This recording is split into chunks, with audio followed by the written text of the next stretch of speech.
আচ্ছা, যারা জীবনে ব্যাচেলর থাকে তাদের কি কম বেশি প্রত্যেকেরই জীবনে কোনো একটা ব্যর্থ প্রেমের কাহিনী থেকে যায়, আর নাকি তারা ইচ্ছে করেই লাস্ট পর্যন্ত ব্যাচেলর থাকবো বলেই থাকে? তো চলো শিক্ষার্থী বন্ধুরা, আজকের ক্লাসে আমরা দেখে নিব his account of his disappointment in love. Okay, কার লেখা? বাই অ্যাডিশন আর স্টিলি। অ্যাডিশন এবং স্টিলির লেখা খুবই মজার। আজকে তোমাদের কিছু তথ্য দিতে চলেছি। কিসে? His account of his disappointment in লাভ। মজার বিষয় হচ্ছে ডিসঅ্যাপয়েন্টমেন্ট ইন লাভ, ভালোবাসায় তুমি কি পরিমাণ হতাশ হচ্ছ। তো শিক্ষার্থী বন্ধুরা, আজকে তোমাদেরকে একজন বিশেষ ব্যক্তি সম্পর্কে বলতে চলেছি। তোমরা এর আগেও তাকে জানো এবং একটু ডিফারেন্টলি জানো, বাট আজকে পেছনের কাহিনীটা কি দেখো। আমরা যার কথা বলতে যাচ্ছি তিনি হচ্ছেন স্যার রোজার ডি কাভালডি। তো তোমরা ওনাকে জেনে থাকো বিশেষ করে স্যার রোজার অ্যাট চার্চ থেকে, ডেথ অফ স্যার রোজার, হ্যাঁ, অ্যাট দ্য ক্লাব, এই প্রবন্ধগুলোতে তোমরা কিন্তু স্যার রোজার সম্পর্কে জানো। তো এইখানে তোমরা কি জানো যে স্যার রোজার কী ছিলেন? একজন এমনিতে দেখতে শুনতে অনেক ভালো, সুদর্শন, সব কিছু ঠিক আছে। তিনি অনেক মানে তার সম্পত্তির দিক দিয়ে তিনি একজন ওয়েল বিইং পারসন ছিলেন। তিনি অনেক কাইন্ড হার্টেড ছিলেন। যেহেতু তার কোনো ফ্যামিলি বলতে তিনি বিয়ে করেন না, ছেলে মেয়ে ছিল না, যার ফলে তার সমস্ত সম্পদ তিনি এর নামে ওর নামে উইল করে গেছেন, সবাইকে দান করে গেছেন। তার এলাকার গিয়ে মহিলা পুরুষ সবার জন্য স্পেশাল পোশাক গিফট করে গেছেন। কত কি করে গেছেন না, আসলে এত কিছু করাও তার পক্ষে সম্ভব ছিল, কারণ তার কি ছিল না, ফ্যামিলি ছিল না। যেহেতু বউ বাচ্চা নাই, ওই কাজগুলো তিনি করে যেতে পেরেছেন। তো শিক্ষার্থী বন্ধুরা, আমাদের স্যার রোজার ডি কাভালডি কেন ব্যাচেলর থেকে গেলেন? আসলে কি উনি ব্যাচেলর থাকতেই চেয়েছিলেন, আর নাকি কিছু পরিস্থিতি তাকে বাধ্য করেছিল? এ বিষয়ে তোমাদের একটা ডিফারেন্ট তথ্য দিতে চলেছি। তো আমাদের স্যার রোজার রাইট প্রেমে পড়েছিলেন, তোমরা এটাই তো এতক্ষণ ধরে ভাবছো, তাই না? এক উইডোর সাথে। ওকে, তো উইডোটা কে তোমরা জানো যে এ উইডো একজন বিধবা নারী, বাট উনি কি থমাস বিউটিফুল নারী, এবং তার ভয়েসটা লাইক এ ফ্লুট, হ্যাঁ, একটা বাঁশির মতো মনে হচ্ছে তার ভয়েসটা। এত দারুণ লেগেছিল আমাদের স্যার রোজারের কাছে, এবং তিনি খুবই বিউটিফুল। এখন বিষয় হচ্ছে, হে উইডো এক সময় একটা কী ছিল, একটা ঝামেলা নিয়েছিল তার একটা কোনো প্রপার্টি নিয়ে। এবার আমাদের স্যার রোজার, তোমার মনে করো যে এলাকাতে বিচার হয় না, তো বিচারে কিছু মরল মাতব্বর থাকে, তো আমাদের স্যার রোজার এটার সাথে সংশ্লিষ্ট ছিলেন বিচারের সাথে। তো উনি দেখলেন যে এখানে এ উইডোটারে কী করা হচ্ছে, বঞ্চিত করা হচ্ছে।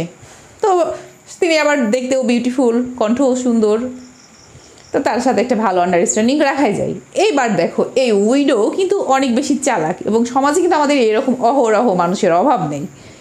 সে অনেক চালাক। সে করেছে কি, এখন দেখছে যে স্যার রোজারের কাছ থেকে কি করতে হবে, আমাকে কিছু ফ্যাসিলিটি তো এখন নিতে হবে, কিছু সিম্প্যাথি বা আমরা যেটাকে অনুকূলে ফেভার নিতে হবে, তাই না? তখন সে কী করে, স্যার রোজারের সাথে সুন্দর সুন্দর কথা বলে, তার সাথে টাইম স্পেন্ড করে, গল্প করে।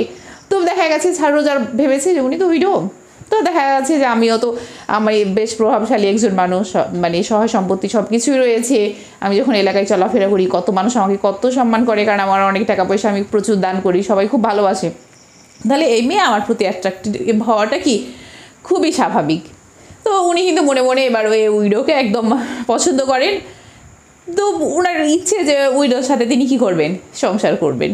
বাট এ উইডোর ইচ্ছে যে আমি এখানে যতদিন না অবধি এইটার বিচারের একটা ফায়সালা পাচ্ছি, ততদিন তোমার সাথে ভাই আমি আছি, যে আমি এখান থেকে একটু পজিটিভ রেজাল্ট পেয়ে গেছি, আমি তোমার সঙ্গে আর নাই। তো যখন উইডো তার রেজাল্ট পেয়ে গেছে, এবার আমাদের স্যার রোজার তার মনের কথাটা এই উইডোরে জানান যে আসলে আমি তোমাকে পছন্দ করি, বিয়ে করতে চাই। এবার উইডো বলে যে না, এমন তো কিছু হওয়ার কথা ছিল না, আমি তো গিয়ে আপনাকে বিয়ে করতে পারি না। এবার দেখো আমাদের স্যার রোজার আর কী করার আছে। আর এ ধরনের মানুষের কি কাজই এরকম, দেখা গেছে যখন যার কাছে যে কারণে ফ্যাসিলিটি নেওয়া দরকার, তার সাথে একটু ভালো, মানে ভালো সম্পর্ক রাখা এক জিনিস, মানে দেখা গেছে এমনভাবে কথা বলেছে যে ঠিক যেন একটা, মানে তার সাথে একটা ভালো আন্ডারস্ট্যান্ডিং, একটা প্রেমের সম্পর্ক এক কথায় যাকে বলে।